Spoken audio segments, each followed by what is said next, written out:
welcome to Achievement Hunting 101. Welcome to, level 285. I am Big L, aka L.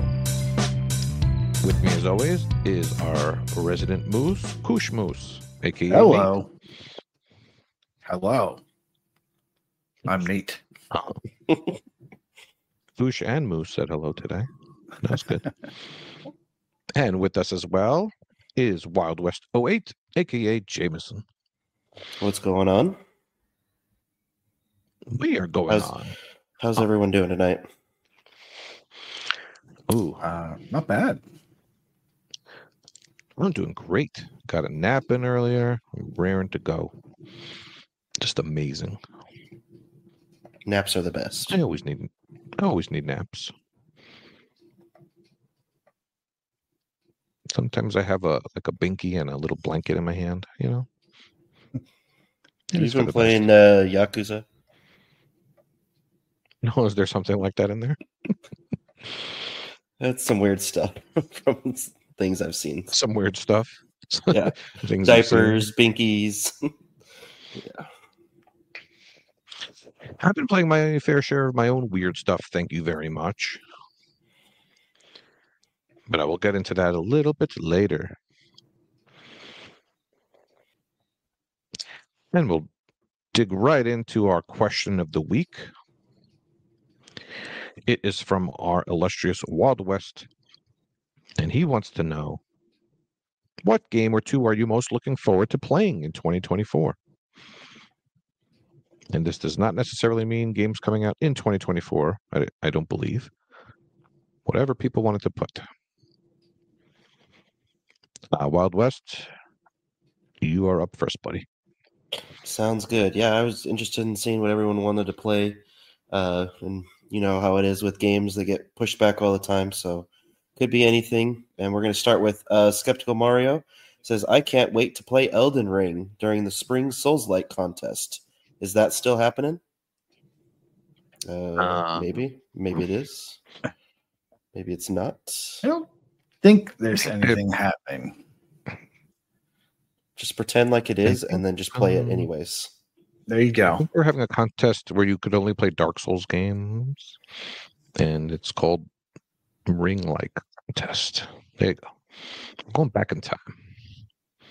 There you go. Remember when Dark Souls was the new hotness? Because I do. It was crazy. Well, I hear Elden Ring's quite good, so I don't think it's going away. But P-Tart... It was more of an RPG. But anyway, you can do some investigation and find out for yourself, and then report back on it to us next week. Supposed to say, if only there was a website. P-Tart says, Slime Rancher 2, it needs to leave game preview and get some achievements already. And I would agree. I need to play the first one still, and maybe I'll make time for that this year. Okay. Use my game with games with gold pass and get it. Fug says, Witcher 3, I still won't. Yeah, I feel that. How about I make a goal against Fug to see if we can finish Witcher 3 and see who wins that? Because I am in the same boat. I need to do Witcher 3. And then the last one I have is Chesno. I'm finally getting a Series X soon. Congratulations on that. So all fighting games I've missed, like Street Fighter 6, Mortal Kombat, what is that? King of... I don't know what that is. K of 15? King of Fighters. King of Fighters? Okay, that's what I thought, but I wanted to make sure. And then Tekken 8, just to name a few. Got to grind them leaderboards. So I don't think we really have many fighting game enthusiasts on the panel right now, but congratulations on getting the Series X, and I hope you can get up in those leaderboards this year. I loved them fighting games 30 years ago. Yeah.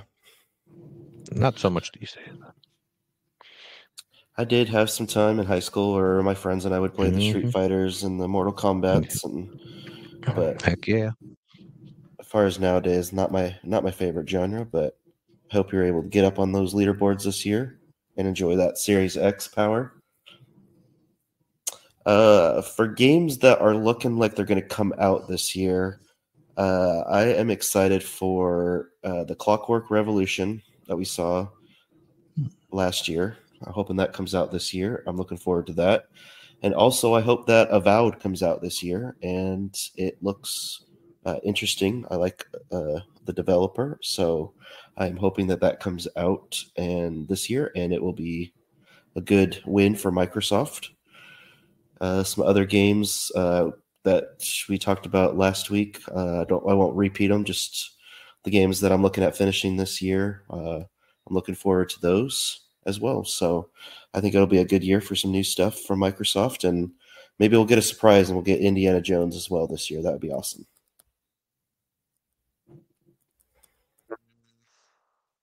Why does it have to be sequels? Avowed isn't a sequel. Indiana Mhm. Jones isn't a Oh. sequel. Clockwork Revolution isn't a sequel. Isn't it though? It's like Bioshock 12. It could be. It could be. Fine. But that's what I am looking forward to. Elle, what are you looking forward to this year? Palgy this, Palgy that. Bing, East bang, Asia give me some more update by- Palgies. Well, I'm not gonna lie. I did just get an email from East Asia Soft, and it's the New Year Showcase. 15 titles coming out. Oh my god! But no, we won't talk about those. Really? Nah, Yeah, I was saying, wow. we're all gibberish. All gibberish. Not I was this gonna year, say you're probably on their board with all the money you spend on them. They'll probably have you on their yeah, money. their So board. it's just a picture of me that they throw darts at. Like, this sucker will play this. It's just a picture of a sandwich. All right, let's read some patron responses. Red Stack says, since I just got it a couple days ago before the new year and haven't had a chance to play it yet, yay for being sick. I hope you're feeling better now. BG3. What's that? Burger Garden? Beyond Good and Evil? Nailed it. No. I nailed it. I really don't know. I'm sure it's something obvious. They just skipped the second one. They're going straight to the third one. Like this one's been in development hell for how many years now? What Let's is just it? skip it and go. What game? Baldur's Gate? Yeah, that's Oh, got to be never heard of Baldur's Gate. Yeah. Okay, thank you. It's I okay. You told can't it's save your obvious. game anyway. So I told you it was something obvious.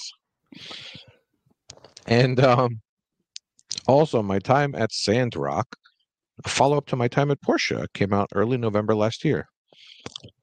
I had not heard about that. That's interesting. And like P-Tart, I'd love to see Slime Rancher 2 in its final state.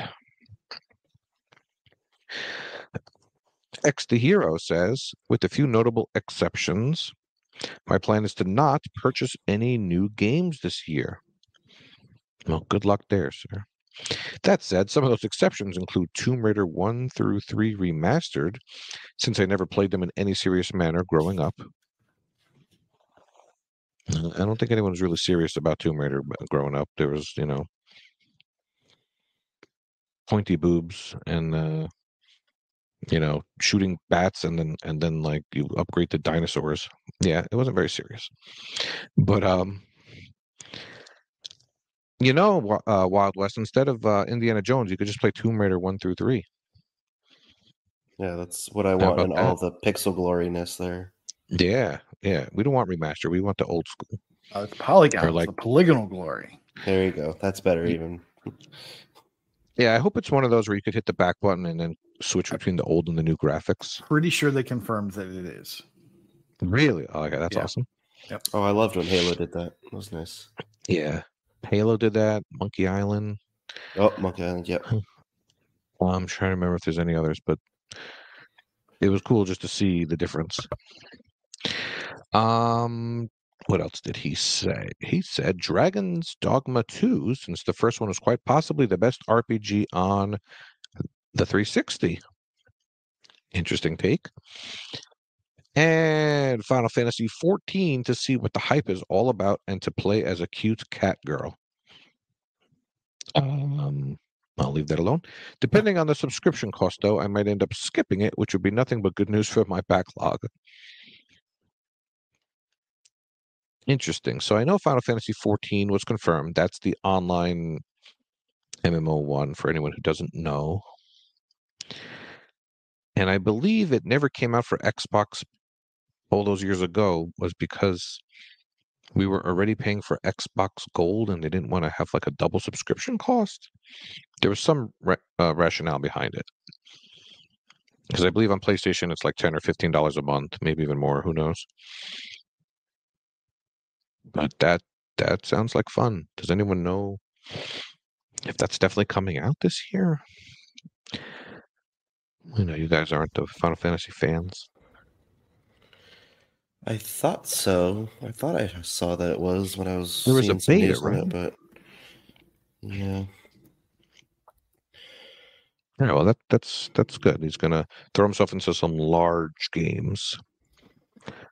Hawkeye Barry says, I think this game will bomb, but I can't stop being excited for Suicide Squad, Kill the Justice League. I'm also curious how Xbox homegrown games will do this year, like Hellblade 2 and Avowed. Yeah, Suicide Squad keeps getting a bad rap, mostly from KooshMoose over here. No, it's And not me. Me too. Oh, not- and Wildwest. Just me. He's like me too. Oh, that's getting a bad rap in the whole industry. I mean, they've gone away from the formula, right? The formula is Batman hand-to-hand combat with tanks, apparently. But yeah, they're moving all the way to guns and killing superheroes, and so there's clearly there will be a alternate world or something, or alternate storyline, and so they don't really actually kill these superheroes and all that fun stuff, but whatever. It'll all be a dream, Harley Quinn's dream or something. I don't know. It can't be good. It just can't be good. It can't be? It just can't be. No. Why not? It's online multiplayer, right? Like that, it could be good. They've been working on it forever. It's not Batman. It's So is it like Duke Nukem Forever? It just can't be. It can't be okay. It can't be Can great. it be decent? It can be okay. It can't be great. Can it be better than Gollum? Better than what? Yes. That's not a hard that's not a hard window to follow. And Hellblade 2, people are talking about like, oh, I hope it's gonna have combat. I don't know how this game gets combat suddenly. But if it does, that'd be cool. I mean, I definitely would prefer it to have combat, but I don't know. I would love for Xbox to get some awesome games that people are jealous of. I just don't think these are the ones. I think Avowed could, and I think Indiana Jones, if it's done right, could. I agree. Indiana Jones. Avowed looks like a 10-year-old game to me, but I mean, it's still. Yeah. I mean, it does. It does. It looks like Morrowind or whatever, right? It's kind of the style for it. If I'm thinking the right game, to me, it's not number one.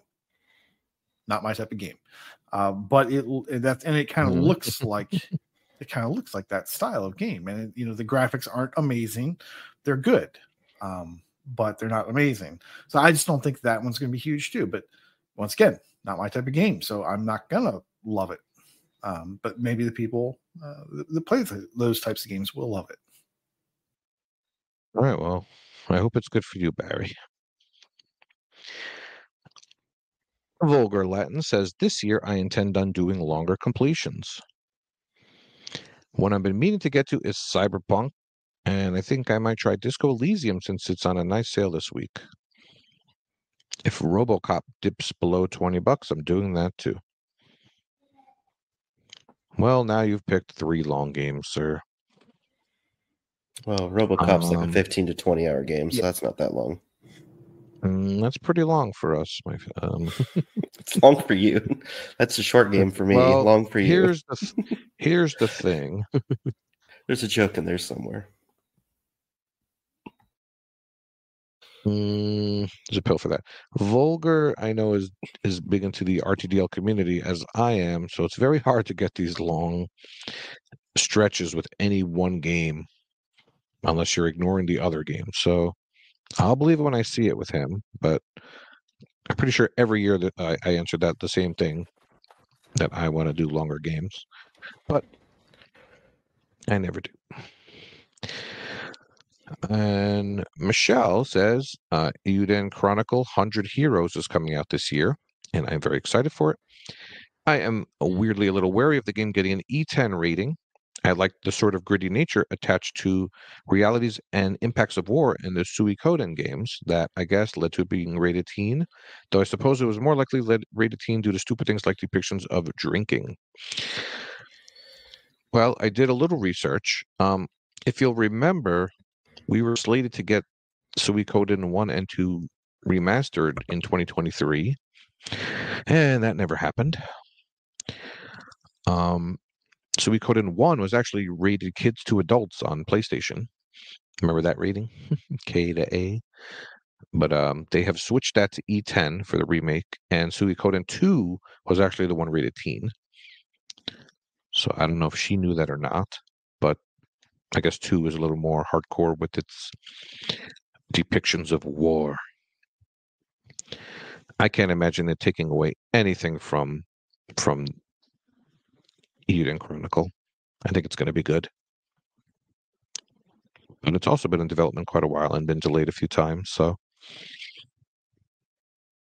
I hope for you that it is really good. It's another game that Michelle kickstarted, but it's going to wind up being a Game Pass game anyway, right? So, thanks for getting that started. As far as games I would like to play, I would love to play that game also. Maybe not simultaneously, but alongside, so we could talk about it. And on top of that, there's a 20-year-old game I'd like to play, which I talk about all the time, is Oblivion. And spoiler for later, the DLC is on sale, and I've been waiting for it to go on sale for over a year. So now I could finally just try to knock it out. I've told the story before in the podcast, but Wild West, maybe you've never heard it. I bought Oblivion so long ago that I was carded at Target to buy it because it was rated mature. I was 25, so it was like 18 years ago. Yeah, geez. or something like that.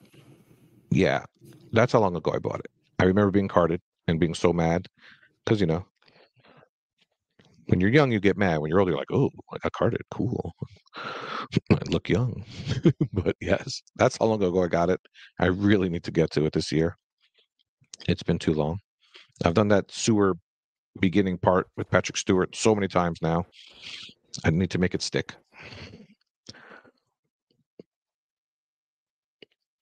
All right, Koosh, on to you. All right. We'll start with Northern Lass. She says, I need to get to A Plague Tale Requiem this year. I loved the first game and dived the sequel and have just never gone back to it. I also need to finish Death's Door and the Windows Stack before they leave Game Pass. Absolutely, you need to do Death's Door first because it's amazing. Plague Tale Requiem, if it's anything like the first, is also good. Carpe Adam says, Star Wars Jedi Survivor. We can just stop right there. He's right. I love the first one and have been wanting some Star Wars in my life. So I think that will be my next big game I play. I have to finish it before it hits EA Play, so I don't feel like an idiot for buying it in the Black Friday sale. After that, I'll probably go play through Quantum Break again on hard to get the final achievement. I'm not the most skilled gamer, so I've been putting this one off, but with my involvement in BCMX this year, I figured I'd give it the old college try. Awesome. I also would like to play Quantum Break. I never really gave it a shot. And I hear it's very actiony, or it can be played very actiony. So it's a good game. Superhero. Yeah. I enjoyed it when I was playing it, but I just, I got distracted. It's a longer game. I got something shiny came up. That's how it works. You guys and your long games. It's like a 20-hour game. Is it for everything? To get everything, it's 20 hours? Yes. Yeah, let me look it up while you're doing the next one. Okay, you do that. Xlax Jester, also known as LA Jester. The Tomb Raider remasters for me, really hoping they do a good job with them, and 2 and 3 are as good as I remember. Good luck with that. I hope so. Those things are hard to go back to, and that's an old game. I was playing that in college, so man, I hope they're good too. And I hope they have that little button. Yeah. I would like to see that toggle that goes between the two. I hope I'm remembering that right. I don't think I'm making but that there's up, got but will they have quality of life improvements? So that's that'll be a big deal if they don't. yeah. Trying to play those old games with those old control schemes as they're trying to figure stuff out, not fun. So hopefully they figure it out. I can't believe that they wouldn't fix that, but who knows? Chewy on Ice says, with my focus on clearing non-BC games this year, old is the new hot thing for me. Top of my list of games I'm hoping to finally get to after all these years are Alien Isolation, Dishonored, Dust, Lollipop, Chainsaw, Metro Last Light, and Thief. If I have to pick newer stuff, it would be all the cool Game Pass games Koosh has been talking about recently, like Toem, Gris, Cocoon, and Jasant. All funky, weird one-word titles. What is up with me? Or Game Pass. I don't know. Yes, those are all good games. Cocoon is amazing and will break your brain. The other ones are pretty good too. As for me, unless you have an answer for us there, Wild West. I've got 2. So Final Fantasy Beta is coming in February, according to news. Quantum Break is a 15 to 20 hour completion on TA. Lies. My time is 13 hours. So. Lies. It's lies. It's all lies. Did you not watch the I watched everything. Oh, I absolutely watched everything. Did you play on you need easy? a guide Is there like a stack or why am I thinking this was like a 25-hour game? Their games don't really go over 25 hours. Most of them are about 20-ish. Huh. Well, I need to go back and give it a shot because I think you can play. I have all of the difficulty achievements as unlocked on the same day, so I think I just started out on hard. Okay. So, well, I've been meaning to go back to that one because I want to get it off my hard drive. It's huge. It's huge. So I would like to go back and do that one. So what am I going to play in 2024 that's coming out in 2024? Because that's one of the things I do. Well, next week there's Prince of Persia: Lost Crown. I'm excited for it. It's a Metroidvania from Ubisoft, the same team that did Rayman. So I'm really looking forward to that. Those guys know platforming. Tales of Kenzera, which is very similar to Prince of Persia: Lost Crown, also Metroidvania. Hollow Knight Silksong, also a Metroidvania. Things that aren't Metroidvanias. Star Wars Outlaws looks interesting. Probably not a Metroidvania. Who knows? But I just love me some Star Wars, and that looks to be interesting. And it's, as far as we know, it doesn't have Jedi, but come on. They're going to sneak some Jedi stuff in there at some point. They have to. And then, of course, a game I'm super excited for, and I hope will not let me down, The Plucky Squire, which is like a Link to the Past. If you remember that, like being able to pop in and out of like 2D and I guess like the overhead 2.5. So I'm really looking forward to that. The game looks to be really creative. So yeah, I mean, right? I love them. I love everything. So I could keep going. You notice I didn't say replaced, and I didn't say a whole bunch of other things that I've been talking about before. But yeah, I'm looking forward to these smaller, not 2-hour games, but like 10 to 15-hour games. I'm really looking forward to some new experiences. Yeah, you should give Plague's Tale Requiem a shot. It's Yeah, good in some areas and not good others, but I liked the first one. I still need to do the PC stack of it. I want to do the PC stack. And I did one. I can't remember which one I did. I need to do the other one. And then I want to move on to the sequel. I enjoyed that game. I thought it was a lot of fun. Yeah. Okay. Well, thank you for the question. I hope everyone gets to actually play what they want to play. There's nobody on this panel that would stop what they're playing for a new shiny or anything like that. Game Pass game coming or a Game Pass game leaving. Nothing like that. No. Do you feel targeted? Because we don't need to talk about the targets. Everyone already has their targets done, right? Come on, targets. Except for the backwards compatible stuff, yeah. Oh, all right. Wait, I didn't do any of them yet. I'm sure I started 3 games just by happenstance. Oh. Well, anyway, the targets are starting 3 new games, 15 backwards compatible achievements, and 15 main storyline flag achievements. We talked in detail about that the last week. But suffice it to say, East Asia Soft Games, I learned that, just doing level, anything with like level in the title will get a main storyline flag. Like finish level 10, finish level 15, finish level 1, level 2. So it should be pretty easy to find those. All right, it's time for our games showcase. Nate, would you like to lead us off? Sure. I'm going to change it up a little bit. Normally, this is where I talk about a Game Pass game that came out last week, because that's it's just the way my gaming works. But instead, I'm going to talk about the shiny thing that I saw on the giveaways that I did not win and that I went out and bought, and that is Fossil Hunters. So Fossil Hunters was. I've seen this before, and I've had my eye on it before. I've been price watching it. It's not going on sale. I think that's true. Let's not research it. We're just going to say it's never going on sale. And it was never going to, so I had to get it. This game is called Fossil Hunters, and guess what you do, guys? You hunt fossils. Yeah. From the tip of my tongue. It's a 4-player couch co-op only.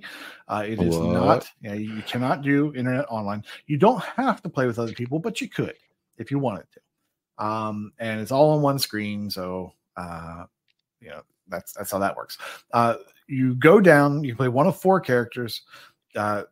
Every character plays the exact same, they just look different. So there's no like special abilities per character or anything. And basically all you do is you walk in to this this dig site. You go down an elevator that takes you to a new level.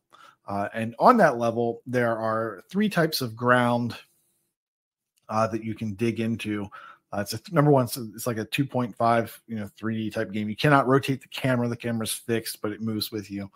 And you'll basically just be digging out blocks of stuff in front of you, kind of like Minecraft style, right?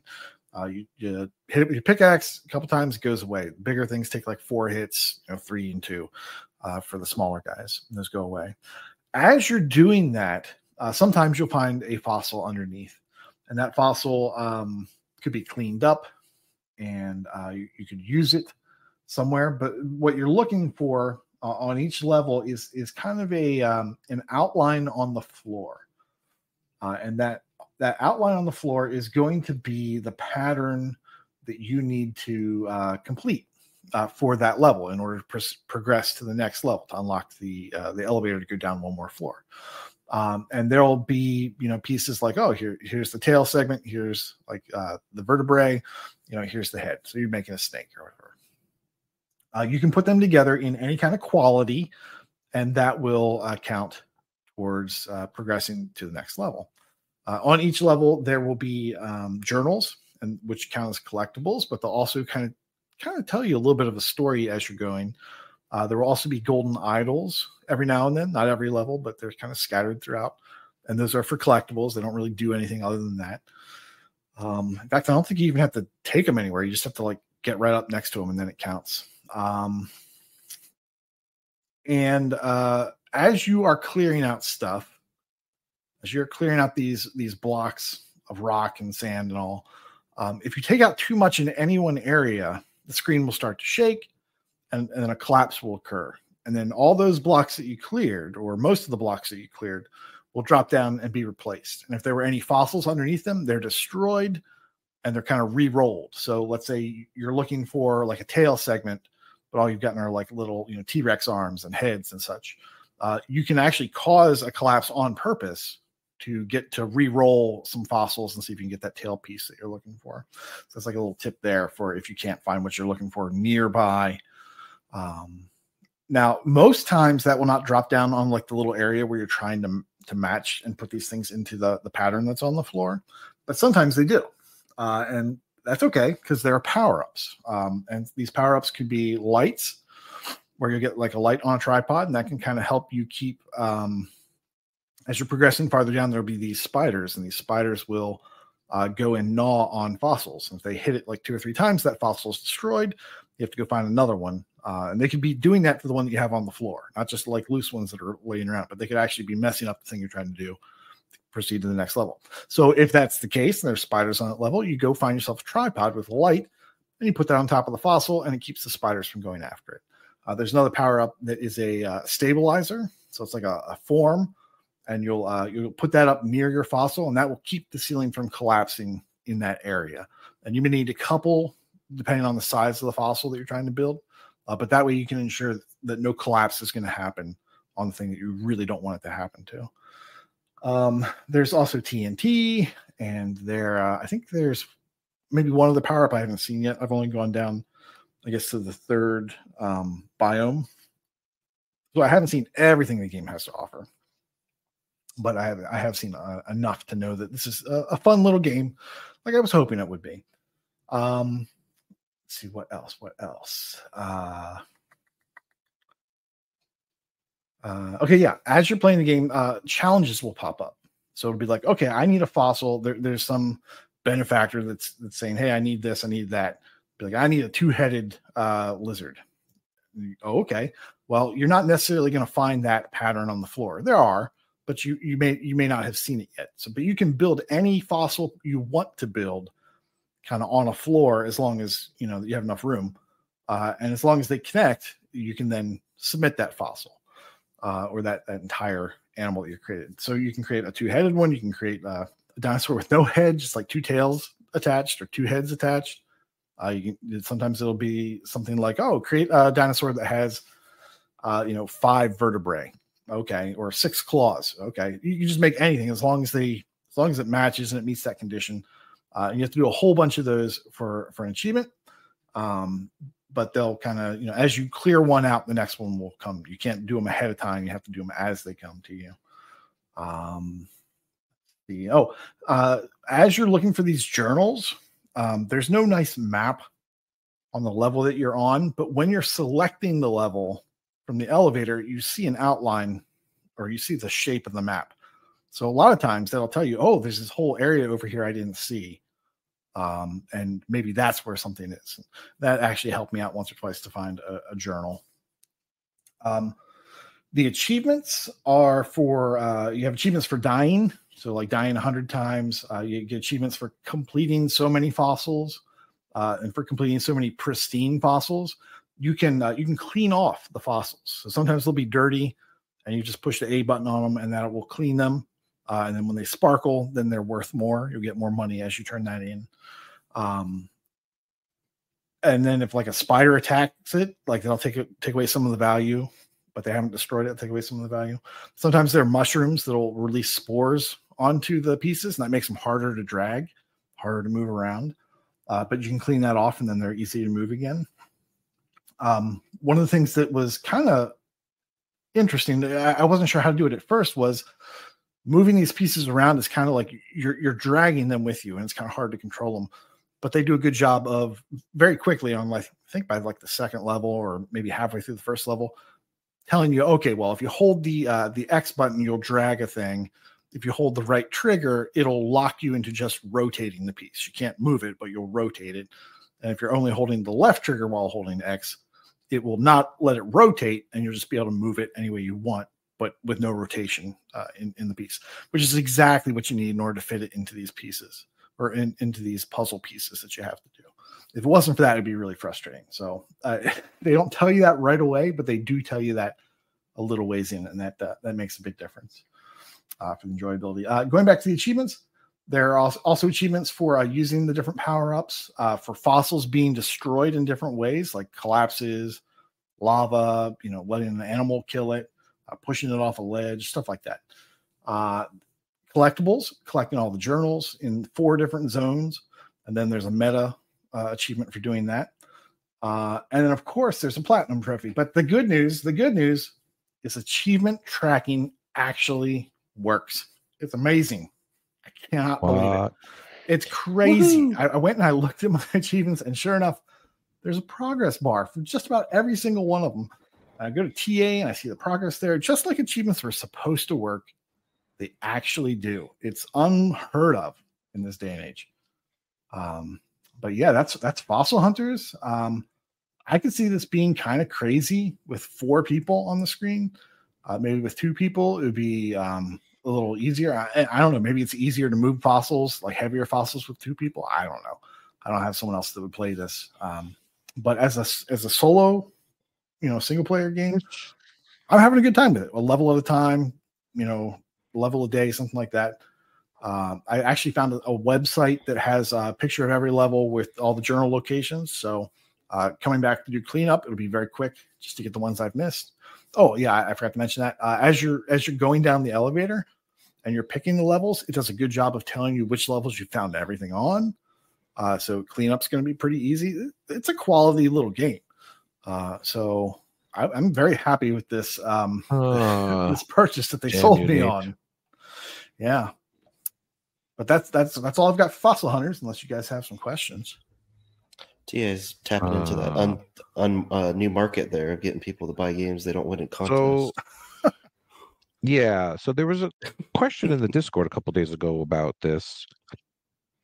Where do you look? So every day TA's got a game that they give away, and I guess some people do research, and some people just click the enter and move on with their day. That's what I do. I don't need to know about any other games. You need to know about all the games.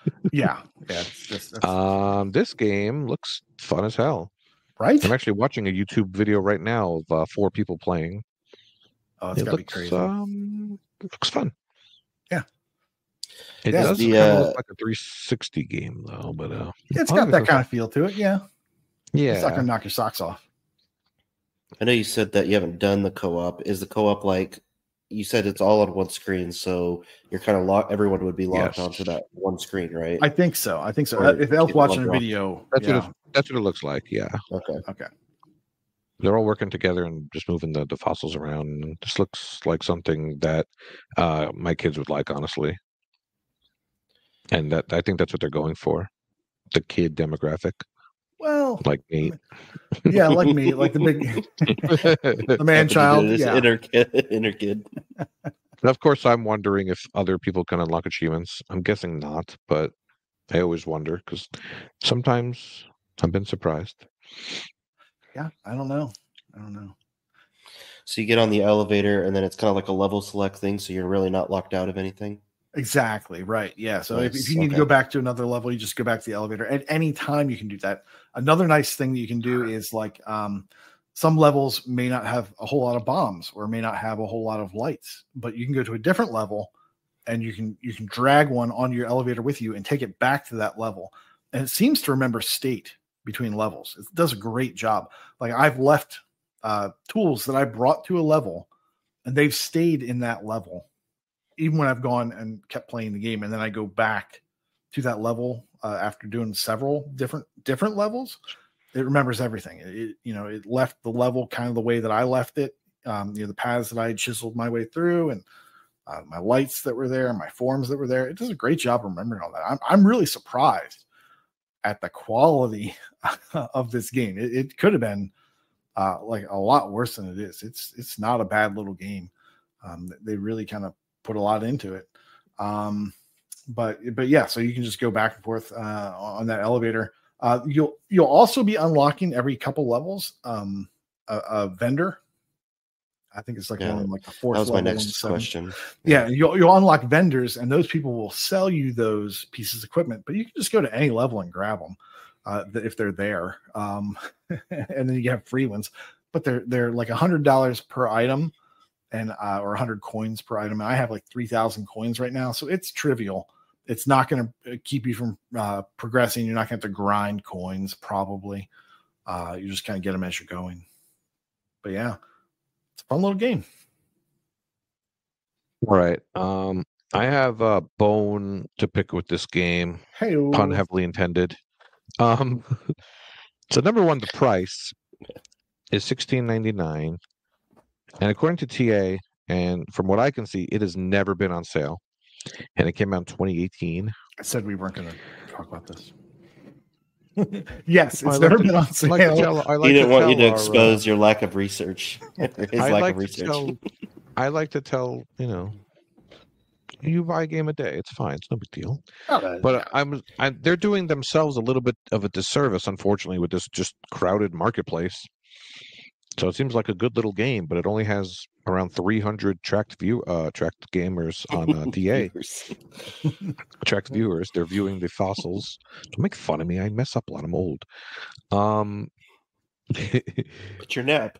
And I'm just saying, it's not in Game Pass. It's never been games with gold, and it's never been on sale. So I know. That's why. Unless you see that they're giving this game away on TA, you're not going to hear about it.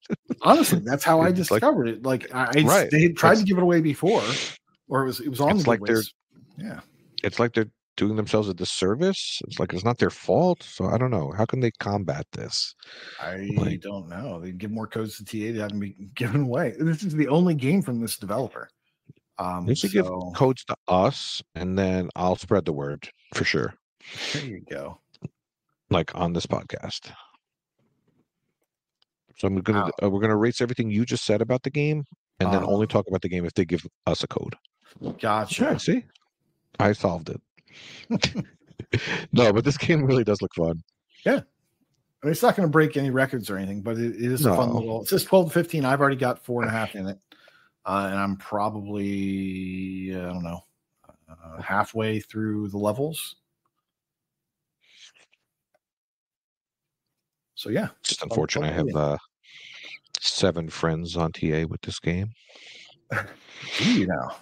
Seven of the 300. Yeah, it's all the usual suspects like Bills and Carnage and Sangrius and Oriole. Jindakta. I'm glad you didn't say me. KooshMoose is number 3. I don't own every game. 2 of my friends have completed it, so now you have to complete it. Okay. Oh no, I fully intend to complete this. I'm chipping away at it. Like I said, it's one of those to play.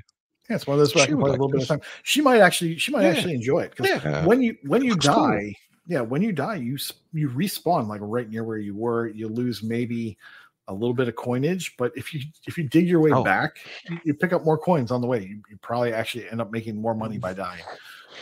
Does a meteor come and just wipe everything out? Like, no, just how do you die? The screen shakes. There's dust that comes down. There's like a shadow on the ground where the blocks are going to fall. So you have a couple seconds to move out of the way, or maybe a second or so to move out of the way. And if you get pinned in a corner, you die, and then you respawn like right next to it immediately. So there's really no penalty to dying. All right. Yeah, Fossil Hunters. That was ended up being a fun surprise. I will make no more dinosaur jokes about you or anybody else, and make them be extinct, please. Okay, excellent idea. Put those jokes in a museum. All right. So that was Fossil Hunters. So last week I gave a quick preview of my first impressions of Goat Simulator 3 This week, I had the privilege of playing 4-player online co-op with Michelle, her brother Brian, and a newcomer to the podcast, someone named Rocker Dude, someone you've never heard of. So now, unlike local, where achievements didn't pop for everyone, achievements do pop for everyone online. And you go around doing missions. And I believe, the crazy thing is that it's open world, so you could theoretically go and do your own thing. But we stuck together and helped each other do all the missions and didn't go far away from each other. And once the mission is solved, it counts as complete for everybody. So everyone gets credit for everything. So I'm not quite sure what would happen if someone dropped. I guess they would have to go do it again. So, for the time being, I hope that the 4 of us will just stick to playing together so we know what's done. Much like the regular Goat Simulator games, there are the trophy collectibles hidden around everywhere. And what we did, when one person found one, the other people went to the person that found it and collected it as well. The game has a fantastic fast travel. You can hit the back button or start, whatever it is, and go to the map, and you could just teleport to any of the other 3 people that you're playing with. So it's really, really helpful. And if one person starts up a mission, it's on the screen, it says, you just hold the back button down and you could teleport to that person. So when you're playing with other people, you're unlocking different outfits and, you're ramming people. And I'm sure everyone's played Goat Simulator at this point. And I think a lot of people are turned off by this game because they played the first game, but this is a lot better. It's not as glitchy. We only got stuck in the world a couple times. And you just have to hit start and go to respawn, and then you're fine. You're fine. As far as achievements go, there's progression achievements for just doing a bunch of missions, and then you go into the castle, and then the castle just expands and gets bigger, and as you go, you get achievements for this. There's other achievements. There's one for getting flung out of the map, but there's a mission early on where you climb a giant beanstalk, where you can kind of cheese this and just climb the beanstalk all the way to the top, and you basically go through the top of the world, and you get credit for this achievement. So that's called Reach the Stratosphere, so that's a good one. There's another achievement called Egg Simulator, where you become an egg. This achievement, you need co-op, or at least it's way easier in co-op. Once you find where to go, there's a barn, and there's a dish you can go in, and then the other person rings a bell, and then a big chicken or something eats you and then lays an egg, and you become an egg. So I don't know if you could do it alone, because one person sits in the bowl and the other person rings the bell. So you would have to do it really quickly, I imagine, to do it yourself. But we did that one. And we played for a good 2 hours, and just one of those games where hilarity ensues and just a bunch of laughing, a bunch of crazy things. There's this really crazy area where there's bananas called Abom bananas, and there's just really crazy bananas with faces. And there's an achievement in there for becoming one of those and then licking another banana. And the achievement is called Canna Banana. So like a cannibal banana. So I'm all about that wacky humor. I'm all about that 4-player co-op. So this game is tailor-made for Big L. Do you goats have any questions? Do they have a another developer house or anything like that, like they did in the first game? Developer house? Yeah, there was a house in the first area, I think, that was coffee stain, and you could go into the coffee stain office and like see where they were, see the computers on the tables, all that sort of stuff. Oh yeah, you played Flappy Goat in there, I think, right? Yeah, yeah, you could play Flappy Goat on the TV there. Yep. No, there's nothing like that. There's no real houses that you hang out in and destroy like you would think. It's more like Assassin's Creed. You you unlock areas of the map, and then you find towers, and you synchronize to the tower, and then more of the map unlocks. So that's definitely Assassin's Creed, Breath of the Wild type of stuff going on. And there's an achievement for synchronizing all the towers as well, which is a low ratio, but there's definitely high ratio stuff that you can do. You just have to get to that specific area, and there's a lot of fun stuff. I noticed there's an edition called the Downgrade Edition instead of an upgrade. There's a downgrade, so I think it actually makes the graphics worse and more pixely. You could pay money for this, people. I don't know. Coffee Stain is pretty crazy, as you're implying. So yeah, I was going to talk about this in Brad Camp, but I may as well mention it now.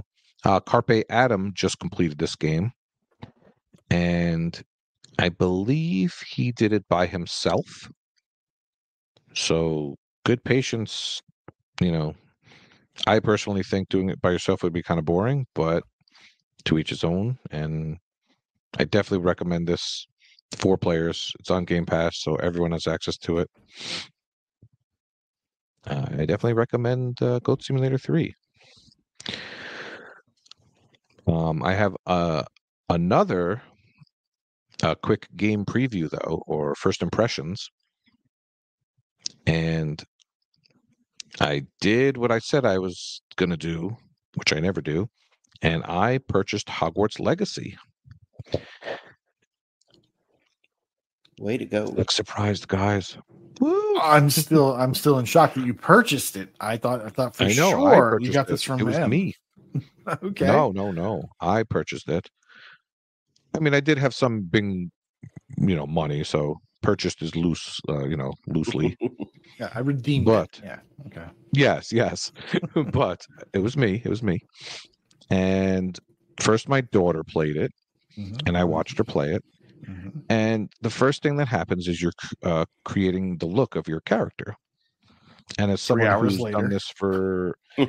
who's done this with many, many wrestling games, this is definitely one of the best looking things I've ever seen graphically. Like, you see the characters breathing and like just the facial expressions. It's pretty crazy. And yes, my daughter took 3 hours. You are correct. It took forever. And of course, my son got right in there and picked the first thing he saw and got. It's just. You would have guessed that too, probably, right? My daughter created like 6 different characters. She just loved the character creator. She made like one with pink hair, one with purple hair, one with green hair. She loved that. It took a while before she actually got into the game. So I'm surprised to hear that your daughter actually got to play the game in the first 3 hours. Oh, yeah, she did play the game. Play loosely, and she was concerned at first. She did pick easy mode instead of story mode. I was proud. Fine. I said, you could do this. Come on. I said, you're not gonna, not gonna get any better, or if you don't play the real mode. I assume she'll be fine. Mm-hmm. Yep. And the beginning of the game was a lot of dialogue and story and tutorialing. And they pause the combat in the beginning too to help you get the time, figure out the inputs and get them in time. They pause that first combat encounter. So, yes, and then there's a bunch of magic spells and stuff. So she started it, and then my son started it, and he had the male character with the male voice, and it's the same stuff. One interesting thing though is when you start the game, you can sync up to the Harry Potter fan club, and then you get some cosmetics, and my son, unbeknownst to me, was part of this club, and he quickly logged in and he got a couple little gifts, and I think it uses the quiz from that site too in order to place you into a house. Yes, that is the other thing I was going to mention. My daughter made it up to the sorting hat, and I think the hat asked like one question, and she was a Ravenclaw, and it gives you the option to pick something else, which I guess defeats the purpose, but it's good for achievements, right? Because you have to go through as all of them. Because my son was telling me, he says, he calls me up, he's like, the achievements list sucks. You got to go through everything. And I said, well, some people like that. And I guess some people wouldn't. So I know you've mentioned this before, but how long? Like, I think about 2 hours. I think you have to go about 2 hours into each class. Is each is each house. Yeah. Okay. Yeah, so they actually both played it on their own tags. So I look forward to starting it up on my own tag when I have time to do so. But yeah, it's definitely one of the more beautiful games I've seen. You know, definitely the most beautiful game I've seen since like a Forza Horizon or something like that. And if you're a fan of Harry Potter or the movies or the books or whatever, just exploring, you will spend so much time just exploring those the areas, the starting areas. Yeah. Oh, there's Easter eggs everywhere. Like literally every wall is an Easter egg in this game. But yeah, the houses that you start out in, the dorms, they're so cool. Yeah. And Hufflepuff, while they get a bad rap, they have the coolest dormitories. Oh, do they? Yeah. So they kind of redeemed themselves. Yeah. Oh yeah. So my son, like you said, my son had taken the quiz, and then they put him in with I don't remember where he wound up. But I think they still did the sorting hat part. I thought they would skip that, but I think they still did it. But there was a preconceived one. Yeah. So yeah, I played a Series X game on my Series X, guys. Are you proud of me? I am proud of you. How long do you think it'll be before you go back to it? I don't know. This game is so good, Simulator. Man. Oh, it's so good. I guess Goat Simulator is considered Xbox Series X too, so I'll just go back to that one. I'm just looking at the achievements again. There's one for following butterflies to a treasure, like just that. Oh, and yes, you could pet the cat, which makes this a better game than any stupid dog game. How dare you? So it's the one thing they screwed up in this game. Oh, the kitty witches. All right, Wild West, you're up, bud. I guess I need to start Hogwarts too, just to join the cool kids club. Absolutely. Hang out with those kids. I know, it's pretty bad. Just move on. I'm just worried I'm going to beat it before you. All right, if you play it, I'll play it. I bought it. I bought it. When you're playing. I have it now. I know, but you have like 17 daughters that have to play it first, though. So like, Well, I just put my home console on their console, so they have access to it, so they can play it whenever they want to play it. All right. So I am going to go, put the money where my mouth is, kind of thing, and play a long game. And I'm going to do the first part of this one. I'm going to do it in 2 parts because I'm about halfway through the game right now. And I have I started at the end of last year, Mass Effect Andromeda. So this is kind of it's not really a sequel to the other Mass. It's kind of like a story within that universe, I guess is better way of saying it. This one came out in 2017, so it's surprisingly it's been a long time since we've had a Mass Effect game. It's been on my list to play for a long time. I'm not as big of a fan, I think, as a Heizo is with Mass Effect, but I'm still it was one of the first games I ever bought with my 360. When I bought my 360, I was at the GameStop, at the time when you didn't really buy a lot of games on digital store. I was browsing through GameStop, and I remember picking that up it was one of the first games I bought, and I didn't really know anything. You know, you looked at the cover, you looked at the little thing that came in it, and you're just kind of like, oh, I was like, oh, this looks like a fun sci-fi story, and I really enjoyed it. And I enjoyed the second and the third one, you know, ending troubles notwithstanding. You know, overall it was a good trilogy. So when this one came out, I was excited for it. You know, more stories within the universe. And then the reviews kind of came out, and it did get great reviews. A lot of issues with sound and speaking, you know, being out of whack, and, you know, big mouths as people are talking, kind of going all over the place, a lot of glitches and everything. So I kind of put it on the back burner, but, you know, I felt like it was time to go back to it. And so, started it at the end of December, and I have about, I think, 25-ish hours in it so far, maybe 30. I'm about halfway through the story. So the story I was kind of reading up on it a little bit before we started recording. So the story kind of starts at the very beginning, like during Mass Effect 2, Mass Effect 3, and they send you on this ship millions of light years away. And so the story, by the time you wake up, they put you in cryosleep. By the time you wake up, you're well past Mass Effect 3. I mean, that happened a long time ago. And so it starts, I guess maybe not millions, but it's 634 years, as I think I saw on something I was reading. And so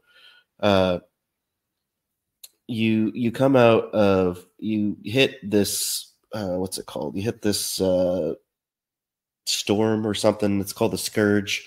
Kind of knocks your ship out of hyperspace or light speed, whatever they call it. And you wake up and you're a twin in the story. So you get to choose whether you want to be the female version of, or the male version. I always like playing as the female version so my daughters can kind of see that, and they helped design my character. I didn't spend 3 hours like Elle did, but I designed the character with my daughter's input. So I have a purple-haired girl as I play with, and it was about a 2-hour tutorial to get started. You land on this planet because your ship's having some trouble. Your dad's the Pathfinder, which is the fancy term for the person that's kind of leading the expedition with this group as you're trying to find an inhabitable planet. And so you're with your dad, with some other people. You go down to this planet to see if you can find anything. And I mean, since it happens within the first 2 hours, I don't really think it would be really considered a spoiler. Your dad passes away, and you become the new Pathfinder. And then your story starts as you take over his mantle and become the Pathfinder and have to find a new planet to be inhabitable for the species, for all the people that are looking for a new place to live. On the tutorial planet, you come across your main nemesis in the game. They're called Ket, and so they're just kind of wreaking havoc across this galaxy, which is called the Andromeda Galaxy. And it's basic RPG where you start with very little and you work your way up. You get to choose a few little perks at the beginning of your game when you're making your character. You can do anybody that's familiar with any of the Mass Effect stuff. It's going to be very similar to it. There's not very much difference between it when you're creating your character on what kind of powers you have or abilities you have at the beginning.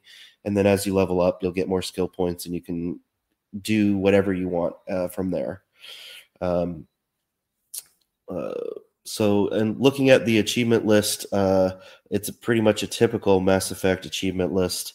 I've finished I think I have one more combat achievement left, but there's about 10 to 12 achievements for the different combat abilities.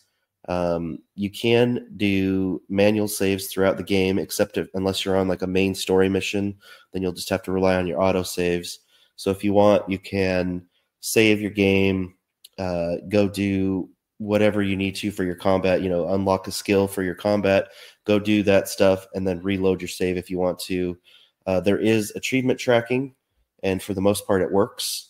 Sometimes there was some glitches where I had to save the game and exit out and restart it. And then when I restarted it, it got back to where I should have been It loaded in the right number of kills that I had. So everything has been working well with the achievement tracker beside those little minor glitches. But yeah, you can just kind of go in, get the kills you need to get, and then reload your save if you don't want to keep that ability. Most of them that they want you to do are useful anyways, and so it's not bad. I'm just kind of doing my first playthrough on easy right now, just kind of immersing myself in the story, going and looking around at everything, enjoying the planets that I'm on. You do get, as you land on the planets, you'll have a new ship or new vehicle that you can go around the planets on, and similar to what you had in the previous games. This one, some of the stuff, they do have a lot of some of the new things that I've seen so far that I haven't really dabbled in too much, but you have some research points. You have your Omni tool, can scan different items on the planets that you're on or the ships that you're on, and that'll give you research points that you can use to unlock different weapons in the game. You'll get this game kind of relies a little bit more, I think, if I'm remembering from previous games, relies more on minerals, finding minerals on the planets and other things that'll help you unlock or build different weapons and augmentations for those weapons and everything. You have your strike teams are back that you can send on missions like 3.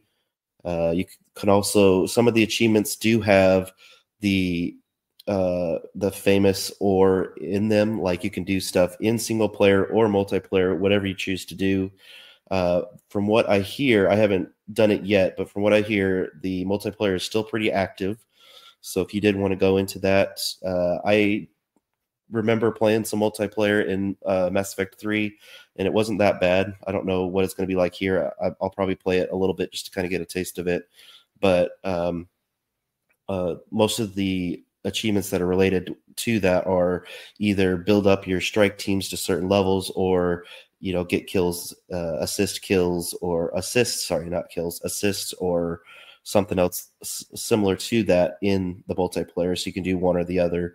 And then there's the famous Insanity playthrough that you can do that are pretty much in every Mass Effect game. So you can do that, or you can do, I think it's 5 gold extractions in multiplayer. So there are some options on there. If you're good at the game, or if you get into a good group, the gold extractions would be a lot easier than doing a full playthrough on Insanity. But if you don't like the multiplayer, the Insanity's, from what I've seen so far, as I've dabbled a little bit in the Insanity, it's not that difficult. It's just like everything else. You just build your character up and just makes good use of all the cover and everything, kill the enemies. You have 2 companions that you can bring along to all your missions, and then you also get options for some turrets and stuff like that you can bring out. So it makes the combat pretty easy, in my opinion. You have pretty much your typical characters that are with you from previous games, species-wise, and then there are some new species that you do encounter that will be added to your roster if you want them to be. So you also have your famed romances that I'm working through right now. So that'll be something you'll have on there as well. But overall, it's kind of feeling like a mid game to me right now, like a 3 out of 5. We'll see how it ends up with the story when we finish it, and I'll do my second part later on. That'll probably be a lot shorter, but it's fun, but it's not. It feels like they should have maybe done a little bit more to set itself apart from Mass Effect instead of just copying it. Like, if you're going to do this side story, then let's really go and push some different stuff instead of just saying, hey, this is basically Mass Effect 4 without being Mass Effect 4. But that's kind of what I got from it. Are you guys, I doubt you guys do the long games. Are you guys Mass Effect fans at all? I've always wanted to For those. try it, because I know it's like, it's like KOTOR, but with achievements. So I kind of wanted to start it, and when I took my console, my 360 out to Indiana once, my brother's house, I tried to get him to play Mass Effect, and he started, and I always thought, I'll play this. So I have them. I just have never started them. And I did play Mass Effect Andromeda for a Game Pass, not a Game Pass, one of those. I think it's a Game Pass Quest. The Quest, yeah. Yeah, so I did some multiplayer, and I thought it was fine. I was actually surprised. It's like, this is what the combat's like. That's not bad.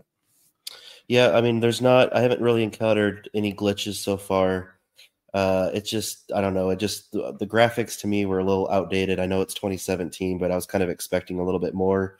I'd have to go back and play. I have the Legendary Edition that I need to do for Mass Effect as well. I want to kind of compare it as I don't really remember a lot of the graphics, but it just, I don't know, it just feels really outdated graphics wise. And then, I don't know, just, I wish they would have pushed the envelope a little bit more with it, in my opinion, but it's not, it's all right. Like nothing, not a lot of complaints, but I mean, it's on Game Pass. I don't have, and there's no DLC for extra achievements or anything. So I can complete it without having to buy it, even though it's regularly on sale for like $8 if you do want to buy it, but it's all right.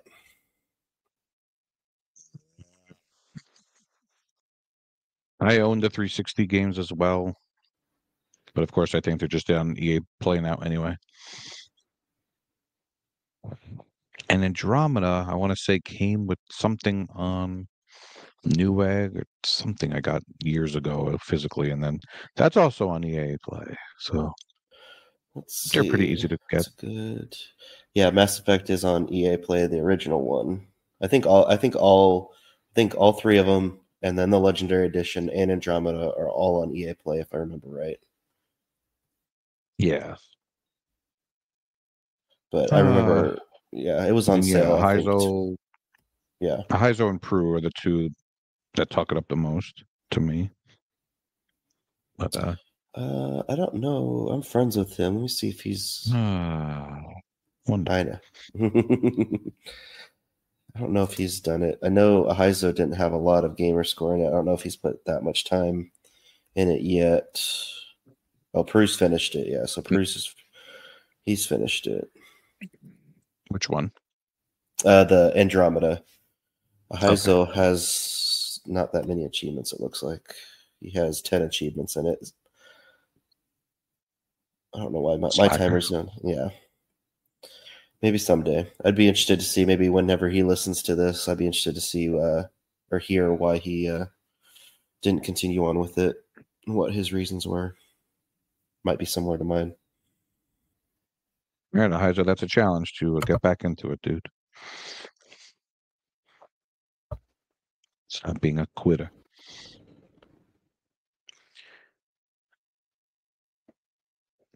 Okay, that was the game showcase. Get something for everybody.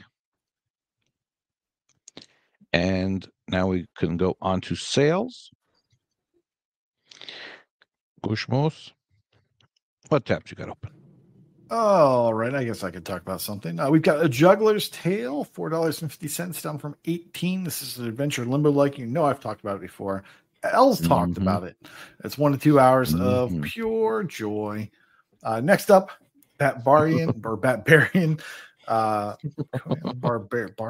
So it's so hard to say it. Hey, this game, tongue twister.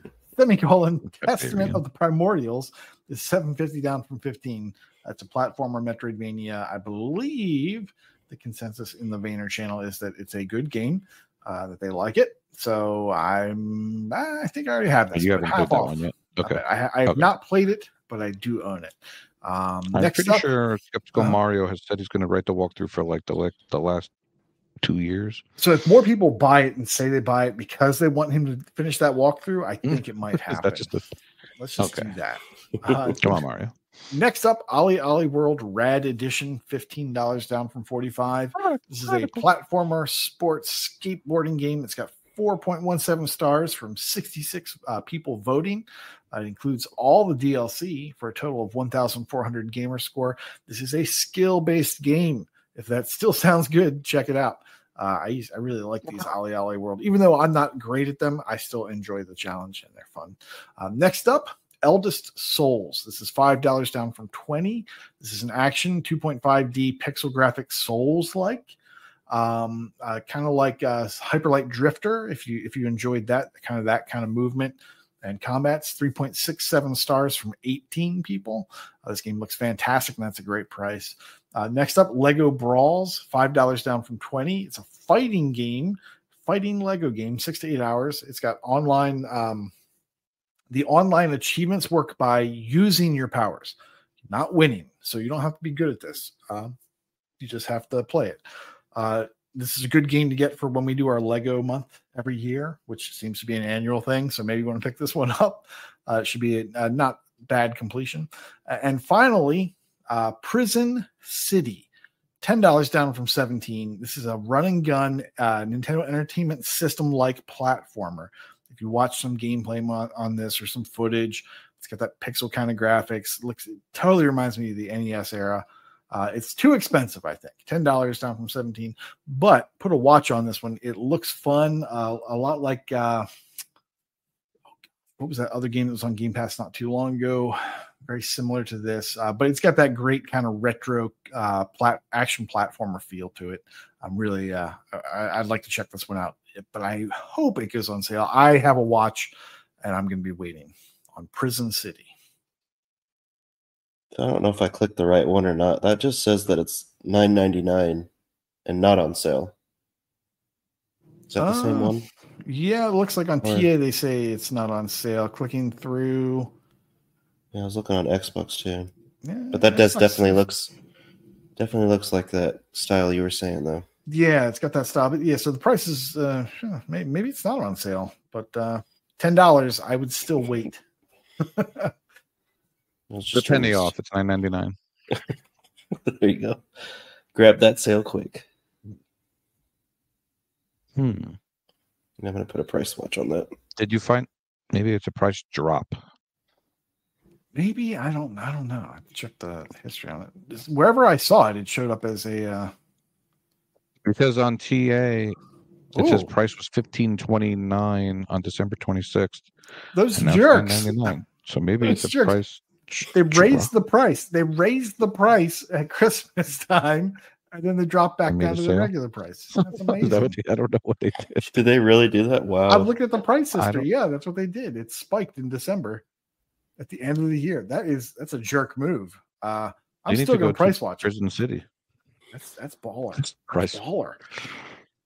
I'm actually surprised more people don't do stuff like that. I know they want to like entice you to get it in, but oh my god, something like. Did you mention that this looks like Mega Man? I'm sure you did, right? Well, I said it looks like your classic NES action platformer. Oh, okay.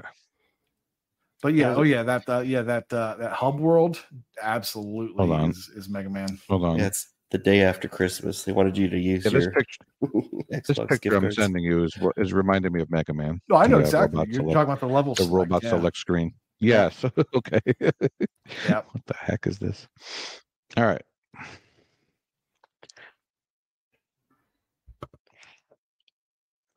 Okay, I'm going to recommend Heimrich, which is a crazy spelling and grammar game, but it's really a platformer. I haven't played this one in a long time. It is $2.99 instead of $19.99. So this is 85% off. Yeah, it's a puzzle adventure game, but you go around and jump on words, and the words you jump on are what happens in the game. It's been a while, but I remember enjoying it. So for $3, I would grab that one. Interestingly enough, Palindrome Escape Room is on sale for $5.99 instead of $9.99. On New Year's Eve, I was actually looking for escape room games, and I believe Volger and Ahizo had a segment a couple months ago on Escape Academy. I think that's what it's called, something like that. And that's supposed to be pretty good. That is a game, and but everything else was good, and it's on Game Pass. Is that the right name? Yeah, probably. I think I remember them talking about that one. Yeah. Yes. Yeah. So that one I think is a co-op. And I think it's the same thing as I was saying, where if you play locally, second player doesn't get achievements, but online they do. So annoying. 360 never had that problem. That's a 1 and up thing. So annoying. Let everyone have achievements, please. And yeah, and if you look at the TA sales page, you will be bombarded by DLC for 360 and One games. Someone in the comments of the article made a good point, saying he wished that they could sort it by DLC with achievements and without achievements. So I wanted to say that that's a good idea. They should do that. So, And then 95% of that article wouldn't exist because that's all non-achievement DLC. I'm sure some of it is. I wish they also there are some. group it. They should also group it with the game. Like some of those DLCs don't have the game title in it. They have something else, and it just makes no sense. If they could just, I don't know, group it or put the game name that it pertains to next to it, I think that'd be a huge help. I agree, because most of the time the game's on sale too when it's the DLC's on sale. So, but even if it's not, you could still just pull the information, I'm sure, somehow and just put it on there. But yeah, they can make some improvements. Chin, get on that. Yeah, so what I was talking about earlier with Oblivion, so Knights of the Nine is $1.99, 60% off, and Shivering Isles is $3.99, 60% off. But even on the list, they're not even near each other on the list. So I don't understand what the dilly is. Yeah, some of these DLCs are good though, and some of them are only like 10% off. You have stuff like Blue Dragon Shuffle Dungeon is 50 cents instead of $1. Like, why? why is this? But I guess for that one person, for that one person, yeah. All right, I'm waiting for that 50% sale.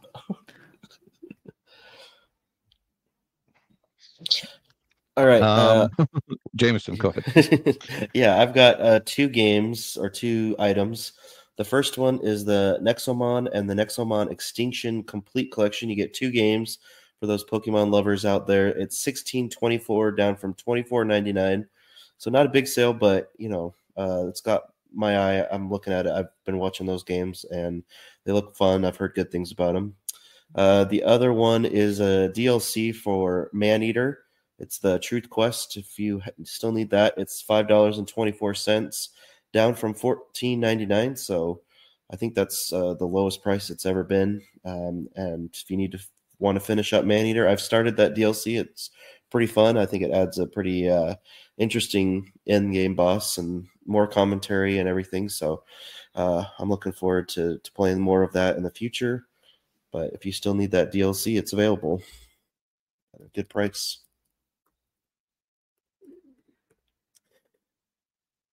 And I guess we'll just move on to the Game Pass.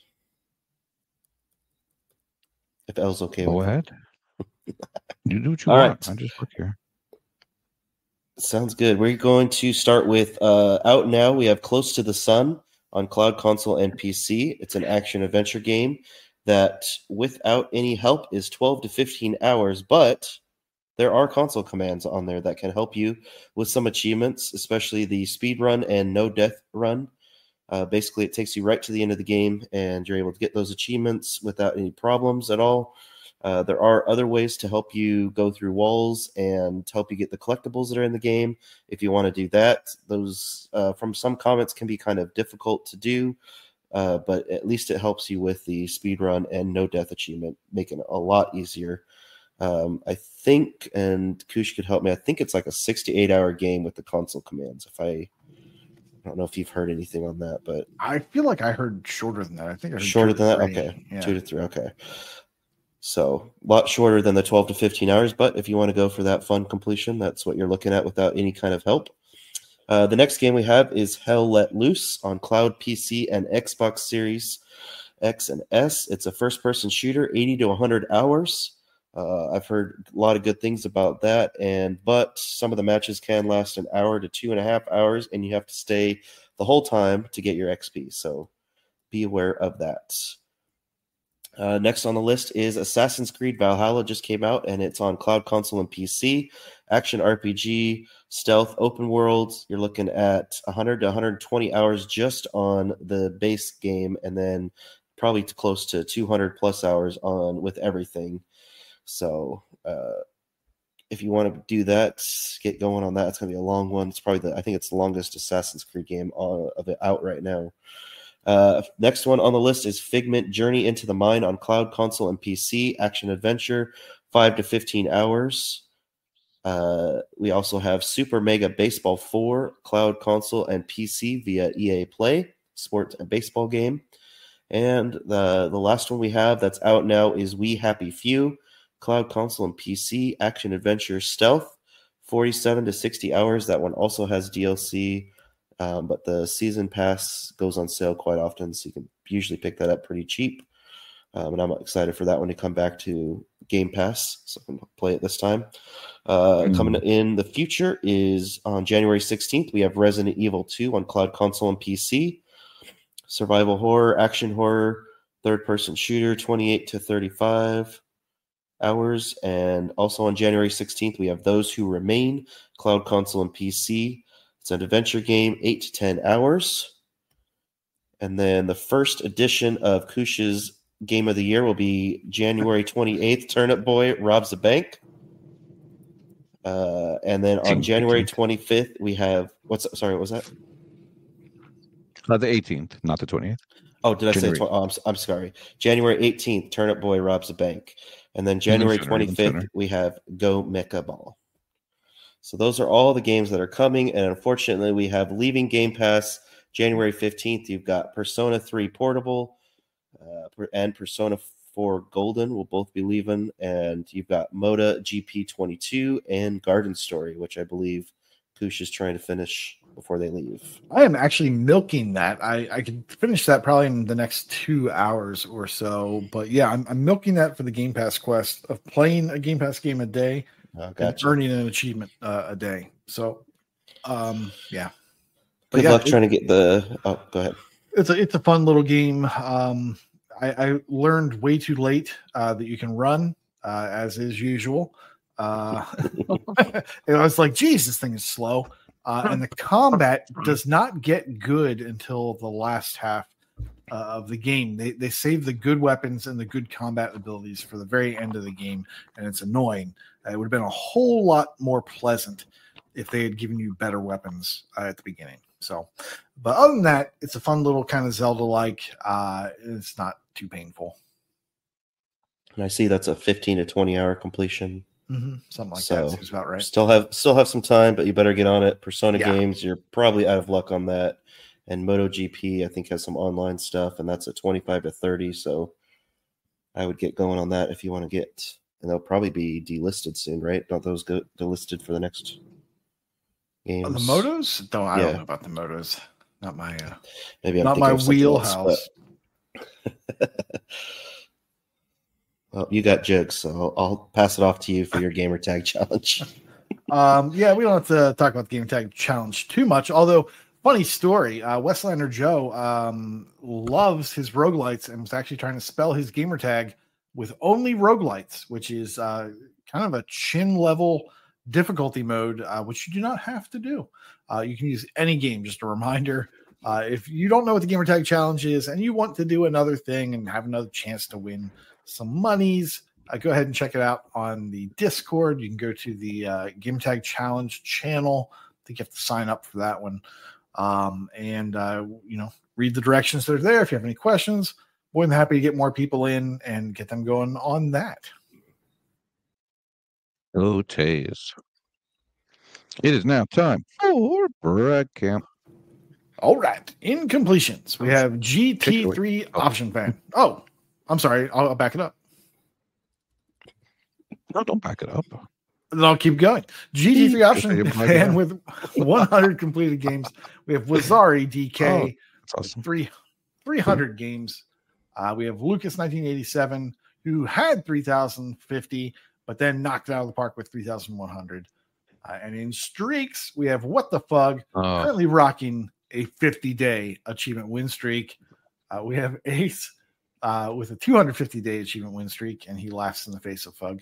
Domain with 650 days. Neo 21 with 900 days.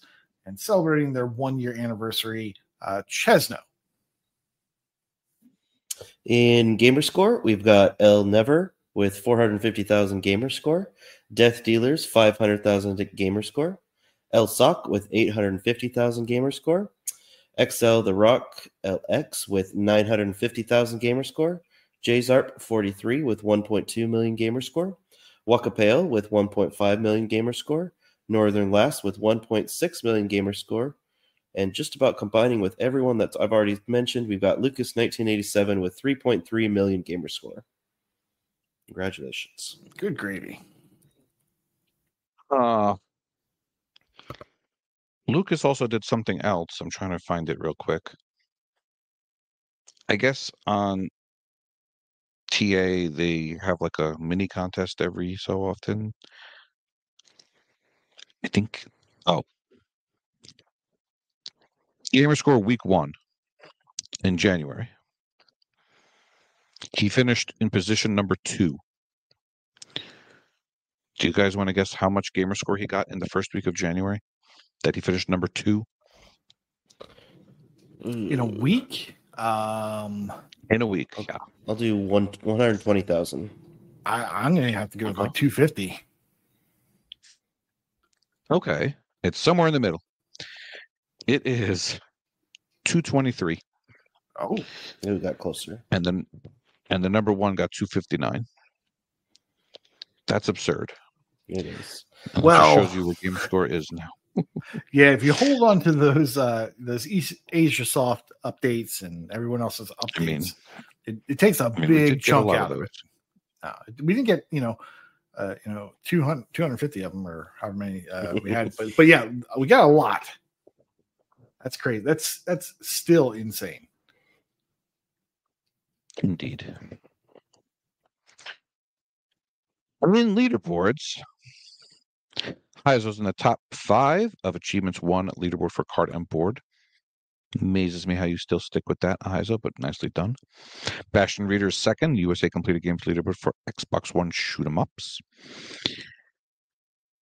Oh, pardon me. He got number 2, and then he got number 1. Number 1, USA Completed Games for Xbox One shoot 'em ups. Very nice, Bastion Reader.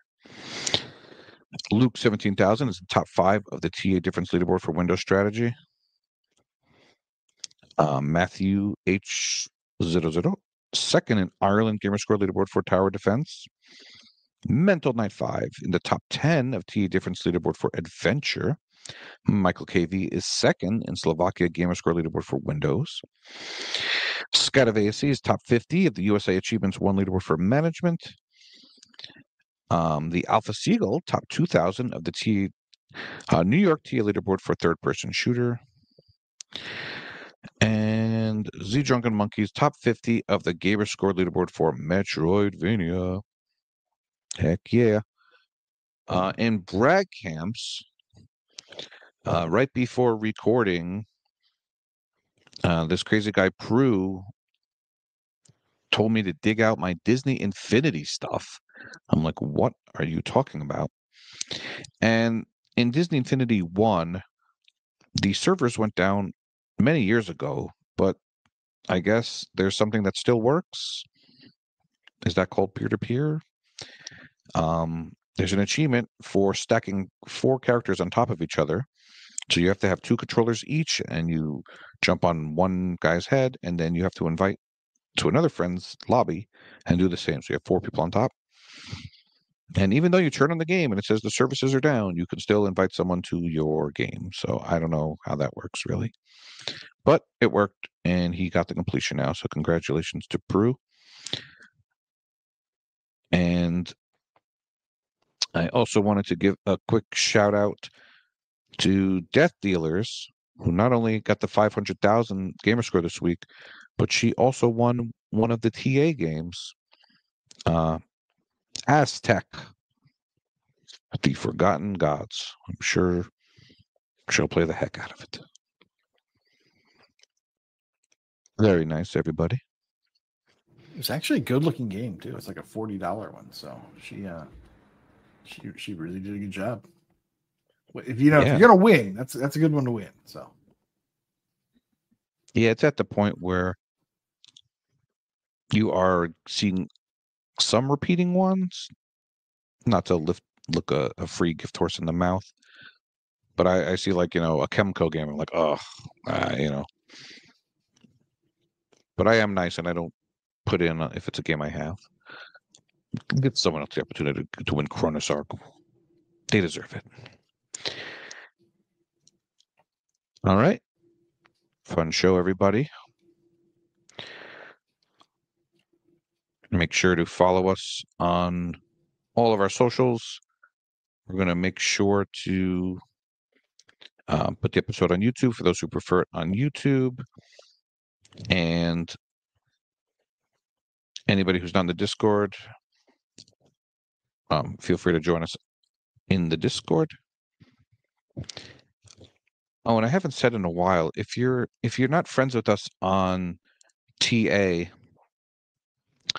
send us a friend request on TA on the Achievement Hunting 101 if you want your name read on the show for your milestones. What was it exactly? AH101. Are there 4 numbers? Yeah, there are 4 numbers. Give me 2 seconds here. I think it's in our show notes, I believe. Yeah, it just says H101 now. Oh yeah, H101-4639. That's what it is. If you're having trouble, just ask me or Koosh or anybody on Discord and we'll help you out. I want to see some new names. I want to read some new names. All right. See you again next week, and class is dismissed. Bye, everybody. Bye-bye. See you later.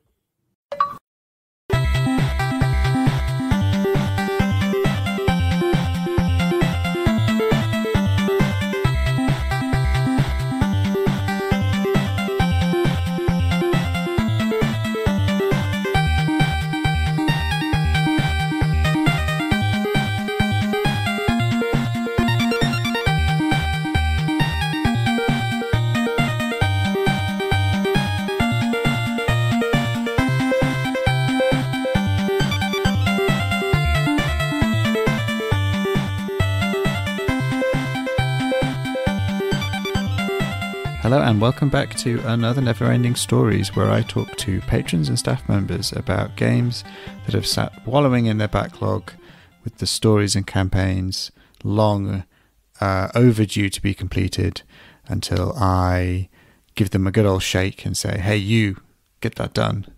And then they do. And then we talk about it. Joining me in another appearance, one that will be one of many, and it may take us a while to get through them all, is my friend from way across the other side of the world. It is Hurricane Dale. Hello, back again. It's good to be back. Yeah, I was about to put a number on it, and I hadn't got it up, but I think this is number 4 out of 18 and counting. Oh my god, am I that high already? Far out. Yeah, we've got some catching up to do. In fact, the one we're talking about today, you completed the story back in May. We're recording this in October. I'm not sure when this will go out because, you know, I record a bunch in advance, so even this might not go out until 2024. Who knows? It's all fun. We're having fun. It's great. What game are we talking about? We are talking about Dishonored Definitive Edition. Oh, yes. Dishonored Definitive Edition.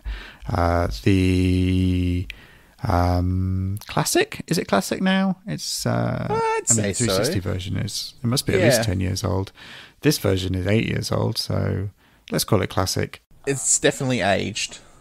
I mean, it's got a couple of sequels now, so... It is, yeah. It's established. I've played none of the sequels. I don't know if I ever will. I don't know if I'm a huge fan of the genre of Dishonored. But it's a stealth game, and I'm not particularly great at stealth games. The way it kind of ends up going for me is being stealthy for about a quarter of the level, and then getting spotted and going on a murder spree. And that's exactly what happened with this one as well. And I think the thing that turns me away from Dishonored the most is probably the idea that there's an achievement for pretty much doing the entire game without being spotted, and I don't know if I'll ever be able to do that. which is quite disappointing. But there is one for being the opposite of that, which you, spoiler alert, did get. Oh, I did. So, yeah, so this version of the game was released in August 2015. You started it in October 2016. And I did a little research, and I saw you never played the 360 version either. So this was your first experience with Dishonored. What made you pick it up? You know, if it's not your genre normally. I got it as a gift. My wife bought it for me for a birthday or something, because it was on sale for, I don't know, $8 or something like that. And I thought it sounded cool. I had a lot of friends who were really into it, so I thought I'd give it a go. But again, I guess when I play a stealth game, if I'm getting caught continuously, it's very disheartening, because I'm like, now I've got to go murder everybody, and that kind of feels like I'm I don't know, I'm missing part of it. But when it came up in NeverEnding Stories, that was kind of a good excuse for me to just stick it out. And it was, in the end, I did quite enjoy it, and I am thinking more and more about potentially going back and trying to do that all stealth run by just save scumming it. Interesting. Yeah, it is. You can save at any point, can't you? So you can just keep trying. You can brute force it, basically. Absolutely. And I utilized that even in the non-stealth run, because there are some tough spots in there when you because the way the game mechanic kind of works is the less stealthy you are, the more alerted the city guards get, I suppose, and they kind of post more guards, and there's more just general enemies around the level. So you're making it harder for yourself. In a way. Absolutely. And it got pretty tough. By the end of it, there's, mechs walking around and all kinds of extra traps and, twice as many guards. So it gets quite chaotic. But, I made it through in the end. I'm looking forward to the idea of doing a run and not having 200 people trying to kill me at once. Well, you started it back in 2016. You only did 3 achievements then, and I'm assuming you stopped because you kind of realised quite early on that it wasn't maybe for you. I imagine I stopped because I got caught once. I was like, I'm not good at this. Yeah. You did the first 2 story achievements. I assume that's kind of like the first main level, because there's like a prologue level, which is you're escaping from a prison cell. Won't get into spoilers too much, but there's like a prologue level and then a main level, which I guess you completed those 2 before putting it down for a while. You did pick it up last year and did a chunk of it between April and May. You did about I think it looks about halfway through the story last year, 2022.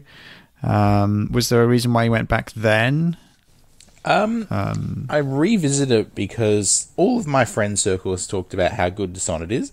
I'm the only person who didn't like it. So I'm assuming that the problem is with me.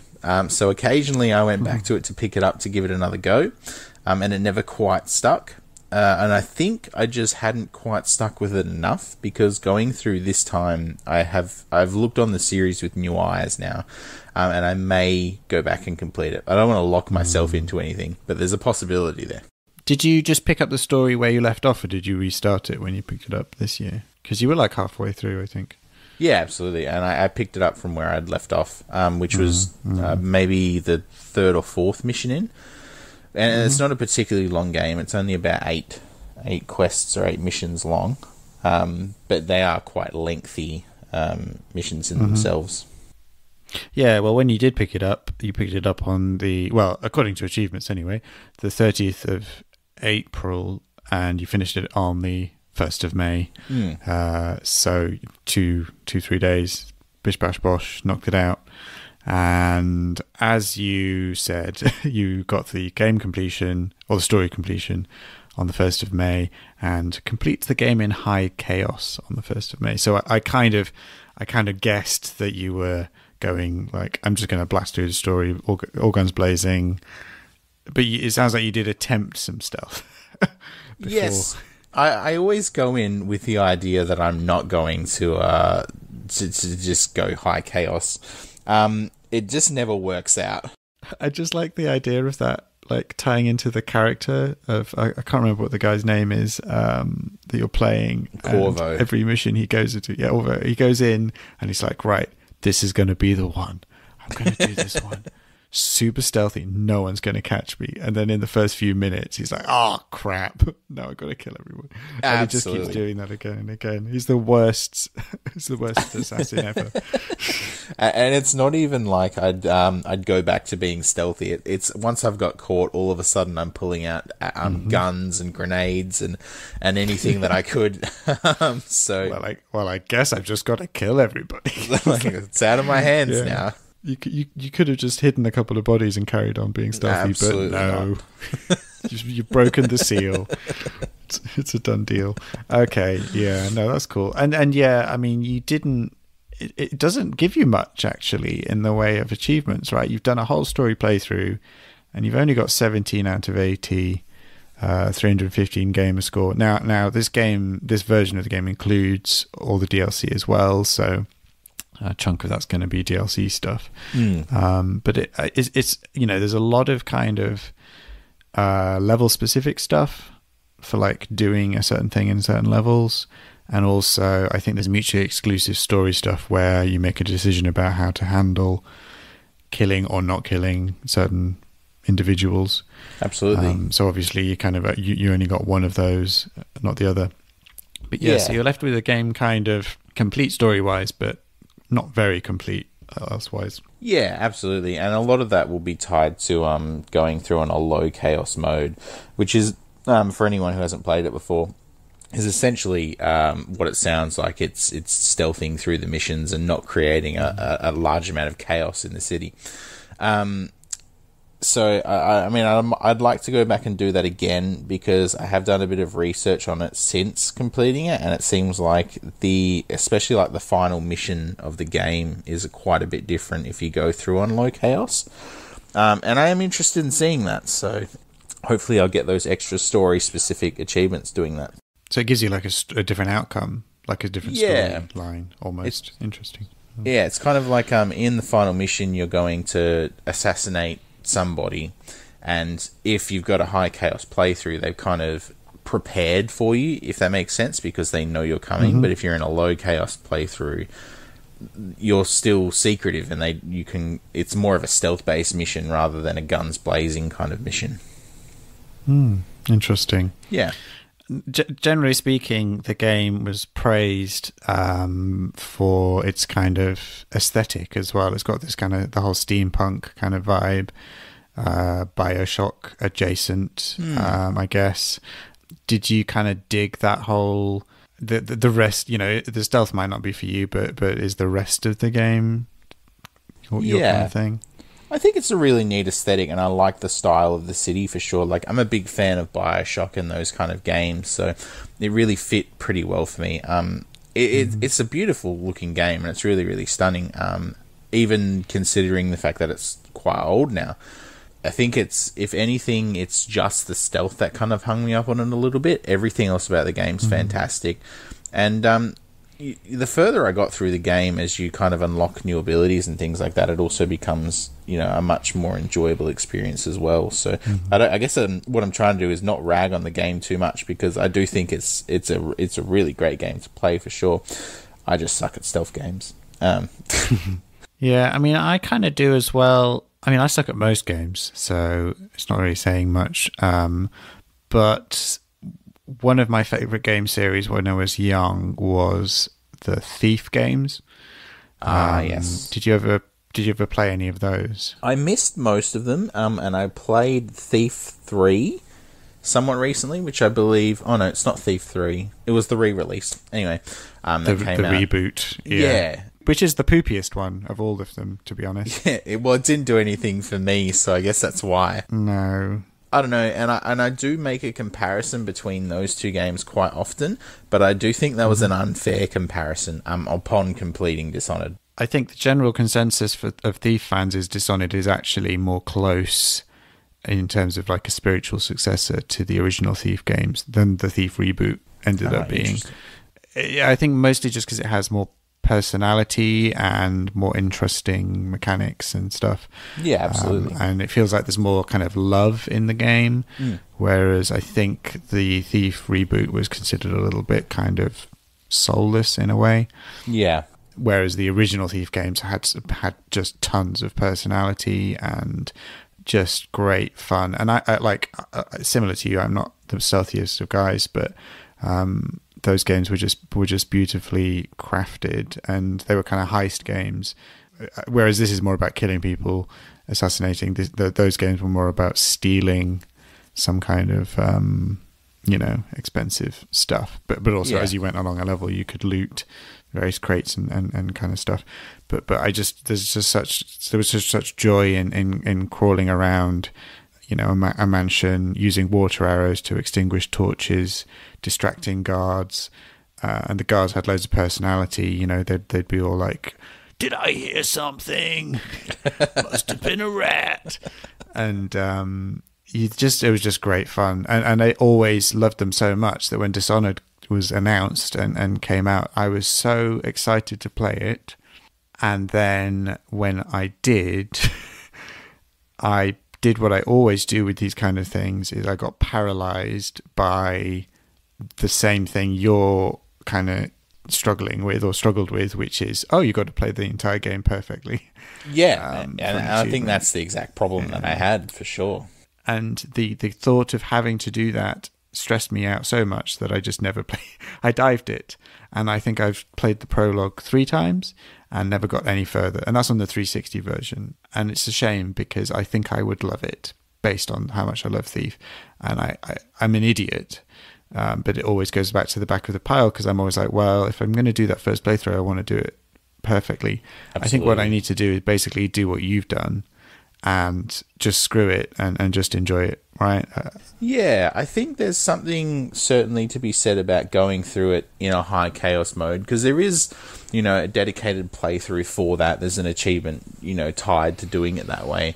And that way you kind of get to experience the game, and that's kind of what's reinvigorated my desire to go and potentially do it again, is because I was able to see it all the way through, and now I kind of feel quite motivated to do it, and I'm hoping I will get there sooner rather than later. But we all know what the backlog looks like, so hopefully I'll get there eventually. Yeah, and I kind of feel the same way about, there's a few other games with similar achievements, like Deus Ex Human Evolution. The first one has a similar one for kind of doing it perfectly, and similarly I've been like, it's off-putting thinking that I have to do it. And I just need to break that mindset, which partly why NeverEnding Stories existed was to kind of do that and say, there are games that I've been sitting on probably for stupid reasons, and I should just get over myself. It's definitely worth it, I think. And I think that's what NeverEnding Stories has been quite perfect for, is it's like a low risk way of doing it, I suppose. Like, there's no expectation for completing the entire game. It's very achievable, because it's like, well, I haven't finished this story, and that's very achievable to do.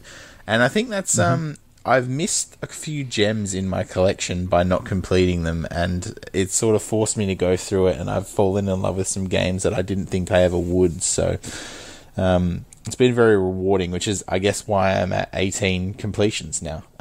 So yeah, that's where you blasted it. Awesome. Well, you are done, and you might go back. There's also the DLCs that I kind of touched on. Do you think you might give them a try? Because I think at least 2 of them were stories, and 1 of them was trials. And I hate trials. I hate those things. Oh, yeah. But do you think you might do the story ones at least? I always kind of put things on my list with an expectation of one day hopefully going back to them. It hasn't always worked out, but I kind of do everything in the TA community with, like, I leave everything on my RTDL, so when it comes up, it forces me to do it, and that's what I've done with Dishonored as well. And that's I'll probably chip away at it by doing that, and one day that no chaos run's going to come up, and that'll be what forces me to do it. So and hopefully the DLC will come up the same way. Awesome. Well, Hurricane Dale, thank you for talking to me about Dishonored. I would ask you what else you're planning on doing, but you've already done pretty much all of it, and we just have to record the damn things. Yeah, I think I've only got 6 games left for this year's list of possible things that can come up. So I'm hoping that I can chunk through the rest of those before the year finishes, because I reckon that'll feel pretty good. It will. It would be amazing if you could literally complete your list. Well, thanks again for talking to me, Hurricane Dale, on Dishonored, and I hope to speak to you soon. Thanks so much. Thanks for having me. Bye.